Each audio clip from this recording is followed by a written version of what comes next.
हम स्टार्टिंग में रॉब और गेल नाम के एक कपल को देखते हैं जो कि अपने नए घर में शिफ्ट हुए थे। वे लोग अपने सामान को रख ही रहे होते हैं कि तभी गेल की नजर एक पुराने फ्रिज पर पड़ती है। फिर वो रॉब को इस फ्रिज के बारे में बताती है और कहती है कि घर के मालिक ने अपना पुराना फ्रिज यही छोड़ दिया है।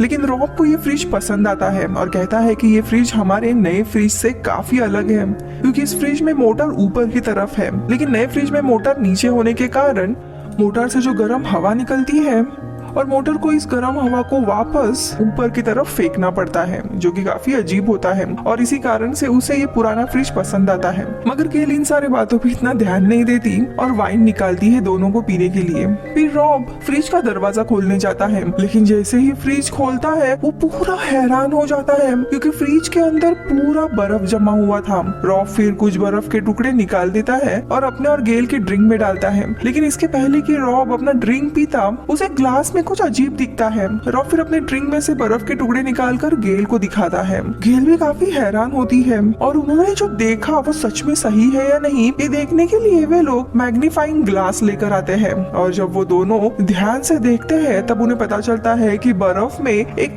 छोटा मैमोथ है। मैमोथ यानी काफी पुराने जमाने का बहुत ही बड़ा हाथी, लेकिन ये काफी छोटा होता है जो ग्लास के अंदर था, लेकिन वो काफी जख्मी था और मारा गया था। अब गेल कहती है ऐसी चीजें फ्रिज में और भी होंगी, जिसके बाद गेल फ्रिज में जमी हुई बर्फ को हटाती है और तभी उन्हें फ्रिज में एक पुराने जमाने की सभ्यता दिखाई देती है। ये पूरी सभ्यता प्राचीन काल की थी जो कि काफी तेजी से विकसित हो रही थी, जहाँ छोटे छोटे लोग अपने रोजाना की जिंदगी जी रहे होते हैं और ये सब कुछ देखकर ऐसा लग रहा होता है कि जैसा रॉब और गेल एक पुरानी सभ्यता को एक फास्ट मोड में बदलते हुए देख रहे हैं। यहाँ पे फ्रिज का जो एक टाइम रहता है वो काफी फास्ट चल रहा था और इसी कारण से ये सभ्यता भले ही अतीत की थी लेकिन काफी तेजी से इनका समय बढ़ रहा था। पर गेल को अभी भी इन सारी चीजों पे विश्वास नहीं होता है, जिसके बाद रॉब उस छोटे मैमोथ की लाश को अपने घर के एक गमले की मिट्टी में दफना देता है।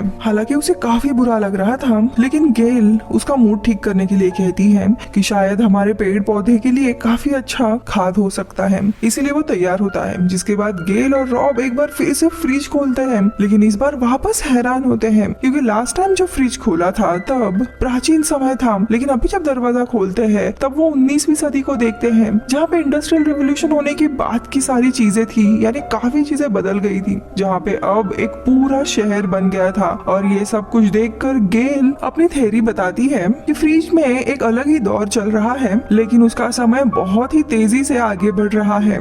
लेकिन ये सुनते ही रॉब को काफी बुरा लगता है क्योंकि उसने पूरा एक दौर मिस कर दिया था, यानी उसे मध्य युग को देखना था। मध्य युग यानी 14वीं दशक से लेके 17वीं दशक का पीरियड। दरअसल ये दौर आर्ट के लिए काफी फेमस हुआ था, यानी इसी दौर में शेक्सपियर ने काफी सारे नाटक लिखे थे जो कि काफी फेमस हुए थे और इन सदी को देखने का मौका दोनों ने भी गवा दिया था। वही इन दोनों के आंखों के सामने देखते ही देखते फ्रिज की दुनिया के लोग और भी डेवलप्ड होते जाते हैं। वही अब इन लोगों ने बड़ी बड़ी इमारतें बनाना भी शुरू कर दिया था और तभी रॉब की नजर दो छोटे इंसानों पर पड़ती है, जिन्हें देख रॉब को लगने लगता है कि फ्रिज के अंदर के लोग इन दोनों को अपना भगवान मान रहे हैं। लेकिन वो दोनों छोटे लोग उल्टा रॉब और गेल का मजाक बना रहे होते हैं, जिनमें से एक आदमी ये भी कहता है मैं इस लड़की के मुंह में अटके हुए ब्रोकोली को देखकर काफी परेशान हो गया हूँ। वही देखते ही देखते उनका शहर और भी डेवलप्ड हो जाता है, जहाँ अब और भी बड़ी बड़ी इमारतें बन गई होती हैं। यहाँ तक कि इन लोगों ने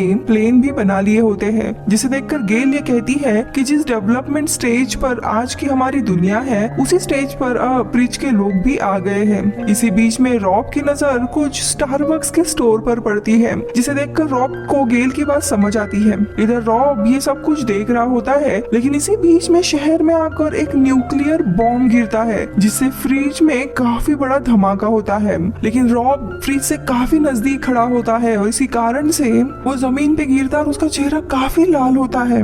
गेल इस बात पर हंस पड़ती है, लेकिन फ्रिज में अभी काफी खतरनाक माहौल था, यानी न्यूक्लियर वॉर हो रहा था, इसीलिए गेल फ्रिज के दरवाजे को बंद कर देती है। इधर रॉब गेल से कहता है कि उन्हें अब क्या करना चाहिए, जिस पर गेल कहती है कि हमें पिज्जा मंगवाना चाहिए। अब वही फ्रिज को बंद किए हुए उन्हें 1 घंटा हो जाता है और रॉब कहता है कि हमें एक बार वापस फ्रिज को खोल के देखना चाहिए कि जंग खत्म हुई या नहीं और क्या लोगों ने अपने शहर को वापस डेवलप किया है या नहीं। मगर गेल कहती है कि ऐसा कुछ भी नहीं हुआ रहेगा, वो सभी लोग दरअसल मारे गए होंगे। लेकिन रॉब फिर जाकर फ्रिज के दरवाजे को खोलता है और जब वो अंदर देखता है तो उन्हें एक पूरा ही टेक शहर दिखाई देता है जो कि भविष्य की दुनिया का था, जहाँ अब हवा में उड़ने वाली गाड़ियां भी होती है, यानी फ्लाइंग कार। वही रॉब और गेल ये सब कुछ देख रहे होते हैं कि तभी शहर के बीचों बीच अचानक से एक पिरामिड जैसी चीज आती है जो फिर शहर की सारी एनर्जी को अपने अंदर खींचने लगती है। मगर ये पिरामिड फिर अपने शेप बदलकर डायमंड जैसे दिखने वाला एक किला हो जाता है जो फिर पूरे शहर को अपने अंदर ले लेता है। और तभी वहाँ पे एक धमाका होता है। अब इस धमाके से काफी रोशनी निकलती है जो फिर पूरे घर में इधर से उधर उड़ने लगती है और अपने आसपास की सारी लाइट्स को ऐसे उड़ते हुए देख रॉब और गेल काफी खुश हो जाते हैं। लेकिन यहाँ पे अब एज अ ऑडियंस हमें समझ आता है कि दरअसल फ्रिज के अंदर रहने वाले लोगों को दरअसल स्पेस एंड टाइम में ट्रैवल कैसे किया जाता है ये पता होता है और इसी कारण से वो लोग अपने टाइमलाइन के समय को काफी तेजी से चला पा रहे थे। और तभी सारी रोशनी वापस से फ्रिज में आकर चली जाती है और फिर अचानक से कहीं पे गायब हो जाती है। वही रॉब और गेल को कुछ भी समझ नहीं आ रहा होता है कि उनके साथ क्या हो रहा है। अब उस डायमंड जैसी चीज ने सारे लोगों को अपने अंदर खींच लिया होता है।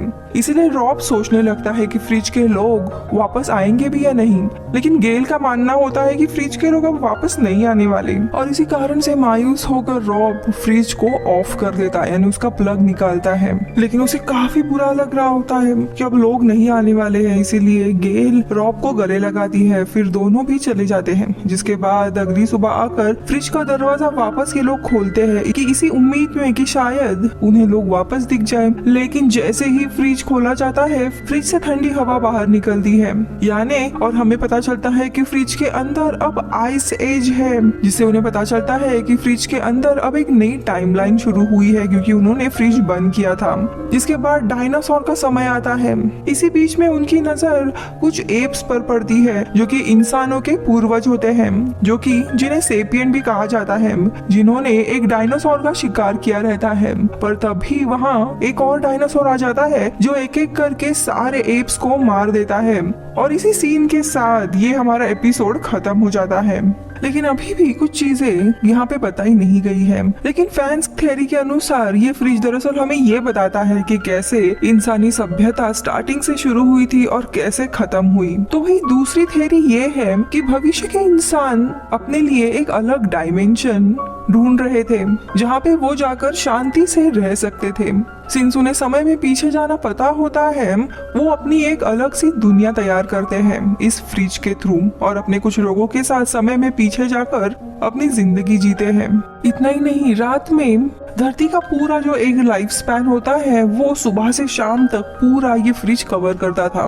जैसे आखिरी में हमने देखा कि कुछ डायमंड जैसी चीज आती है, शायद एलियन, वो आके इस पूरी जगह को डिस्ट्रक्ट कर देते हैं। लेकिन अगले दिन सुबह वापस आइस एज से शुरू होती है सारी चीजें, यानी साइकिल रिपीट होता है। हमें इस एपिसोड में तो यहाँ पे इंसान कैसे आए इसके बारे में नहीं बताया है, लेकिन इसी शो का एक दूसरा एपिसोड है जिसका नाम था गॉड, जिसे हम शायद गेस कर सकते हैं कि ये सब कैसे शुरू हुआ। जहाँ पे गॉड के एपिसोड की शुरुआत में हम देखते हैं पूरी दुनिया के क्रिएटर को, जो कि एक बुजुर्ग आदमी होता है। साथ ही वो लोग कुछ होमोसेपियंट लोगों को देख रहा होता है जो कि आग जलाने की कोशिश कर रहे थे और तभी उनमें से एक आदमी आग जला भी लेता है। लेकिन उस बुजुर्ग आदमी को ये बात पसंद नहीं आती क्योंकि इंसानों को अभी भी 2 लाख साल लगने वाले थे आग को जलाने के लिए और इसीलिए वो बुजुर्ग आदमी जॉफ्री नाम के अपने बटलर से कहकर ये आग बुझवा देता है। इसके बाद ये बुजुर्ग आदमी उन सारे लोगों को गुफा के अंदर भिजवा देता है। पर फिर ये सारे लोग बाहर आकर नाचने लगते हैं ताकि उनके ऊपर बारिश हो सके और ये देखकर बुजुर्ग आदमी उन्हें मार देता है। यानी इसके थ्रू हमें बताने की कोशिश की जा रही थी कि शायद उस फ्रिज का ओनर गॉड ही रह सकता है, जिसने एक अलग सभ्यता को जानबूझ के फ्रिज के अंदर डेवलप किया था, जो कि पूरे एक दिन तक सारी चीजें रिपीट करता था, जिसके बाद वापस से शुरू होता था। और यही चीज गेल और रॉस देख लेते हैं और इसी के साथ ये वीडियो खत्म होता है। बाय।